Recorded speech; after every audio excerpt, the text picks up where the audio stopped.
Okay, this video is going to be about a 2017 Cummins 6.7 AISN, and the problem was that the hose on the upper hose, the supply line on the heater cord, ruptured while I was driving down the road, and I puked coolant everywhere. And really the only indicator light I got on was low coolant, and it didn't overheat, but I saw a lot of steam coming out, and so I shut the vehicle off immediately and towed it home, as I couldn't see really where it was coming from. I should have just let it run for a second longer and saw where it was coming from, but it was this upper hose, which is very hard to see anyway, especially at nighttime. Let me see if I can kind of get in there and with this camera and show you. I might have to rotate it at a funky angle, but okay. So you see those, the upper one is the supply line, and it goes over to that little 90-degree bend right there, and the bottom is the return line, and that connects to where this hose clamp is now. But what you see right now between here and there is a quick bypass. So if you ever, this happened about 89,000 miles on my vehicle, and it wasn't really hot, and I really wasn't running it too hard, wasn't towing anything. It just kind of ruptured, so I'm glad it happened in town. But I still needed a tow because I was afraid of overheating. But anyway, you can buy that little 90-degree bend thing, because to get that thing off, I pretty much had to destroy it. But just to say a few words, forget about those tabs in that, that you see right there in the window on the side. You got to go all the way to the bottom, and there's a white little skirt hanging out. That's what you got to pitch. Now you should have enough play where you can rotate that 90. You might be able to get something in there, like some hose twisting clamps or something like that, or needle nose pliers that get around it to pinch it. But it was such a pain in the butt and so old, that because this vehicle is 2017, that the only thing that helped me was really, a tool like this. This is like a panel removal tool I got from Harbor Freight with enough reach on it to where I was able to kind of get to the bottom and finagle it, but I really had to bust it off. But you get another one at AutoZone for like 20 bucks, a doorman or something like that, doorman. You can search online for it. I don't have, it's like a Dorman 800 something. But anyway, and you can get a some 5/8 inch heater, inside dimension heater hose right there. That's a few clamps, something I think at least it goes up to an inch and a quarter. You get around that and clamp it, but you can make a bypass hose so you can get home rather than try to fool with anything on that wall back there, because you're going to need trick tools to get it. Everything online, everybody's always has deleted the EGT here, and so it makes it a lot easier for them to get to it. But if you didn't delete it, what I had to do is pull this coolant hose off here, and then I'll go through a few trick tools. Those clamps in the back are going to be at a funky angle. I picked up this tool at Harbor Freight. Sorry for the wind if you're hearing it. And this gave me enough grip to where I could at least grab that clamp and rotate it to position more amicable to be able to pull it off. And but really without a tool like this, which I also picked up at Harbor Freight, it's a compound hose clamp. I think it's an Icon, but it's ratcheting and locking, and that'll get it in there so you can really finagle it off if you have to. But when that top hose ruptured, what I had to do, because you're not sliding that clamp off if it ruptures right up at the wall. So fortunately I had one of these DeWalt blades and that are hooked, that I had to cut off the hose, so that way I can kind of reduce the diameter of the hose, and then just cut the whole sucker off, and then kind of score it a couple times. But it was baked on there so hard, it took a lot. And the only thing that really helped me was some patience with a tool like this, also at Harbor Freight. It's a clamp, but you can kind of remove that hose. You just grab it and kind of work it back and forth. Put some soapy water on it. Do what you got to do to get that thing off, and without, the last thing you want to do is destroy your heater cooler by really yanking on it, or cause a leak in there. So anyhow, that helped out tremendously. But then I also wanted to flush the heater cords. No point in putting these hoses back on all together if it's already plugged. Then you're just going to get another rupture again. So I'm thinking, what you want to do is blow through the return side first, so it, whatever came in the supply side and ruptured it, you blow all that crap out first, and you go back and forth a couple times with just some hose water and blow it out, so that way you don't run the risk of it plugging up again. And then I'm going to drain my whole coolant system, because it doesn't make sense to put a bunch of crap back through it, after you spent this type of time. To give you, the dealership probably would have charged me, I would say $300 to take those off and put the new ones on, which honestly is well worth it if you get the job. I think it was like $140 in parts and $140 in labor, so $280, something like that. Compared to the amount of fight I had to do and all the tools I had to buy, and it was quite an adventure, and I don't think I'm going to do it again. Because just because of how much fight it was. I'll just kind of go into what we had to do. So once I got the top one off, with this pistol and also this compound one, the only tool that I could use, this is also a helpful tool here, this little spreader.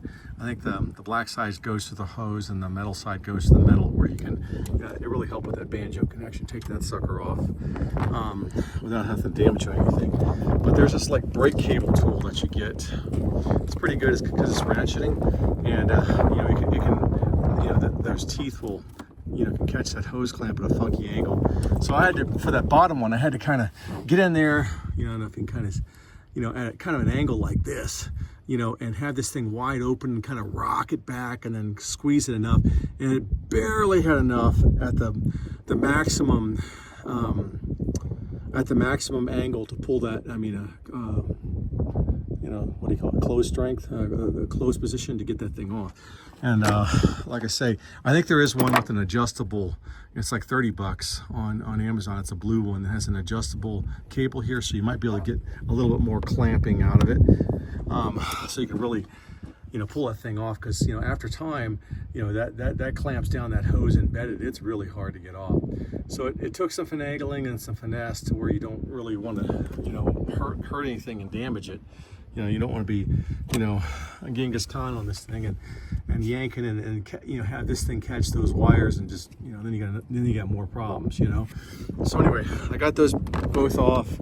Another thing that helped was, after I got this cable clamp on, I get one of these little picks, so you can kind of get it in between, the empty area of that clamp, to grab it and be able to kind of gently, pull it off, because you can't really pull with this cable clamp. You don't want that thing to come off, but this will help you finagle it off, along with a little bit of soapy water. And then once you get the clamp off, of course, these are invaluable once again to kind of get in there and work it off very slowly and get everything off, and then clean it off with some spray 9 solution. They say it's still got some baked on rubber on there. I'm gonna fool around with it, but I'm gonna put another hose on it, some of the spare hose that I've got, and I'm gonna continue flushing it out. And I'm hoping by the time I put the hose on and off a couple times, it'll polish it, and any other crap that's around it will come off, and then the new ones will slide on. Some people use their saliva to kind of help slide on, or something that won't contaminate your system too bad, and make it, or some water, or some kind of lubricant to help you slide that on. But like I say, I'm going to carry that hose as a as a spare, just in case it ever happens again. The only thing you could do, I'm stepping on my parts here. They blew off with this wind. I'll show you the parts that I got.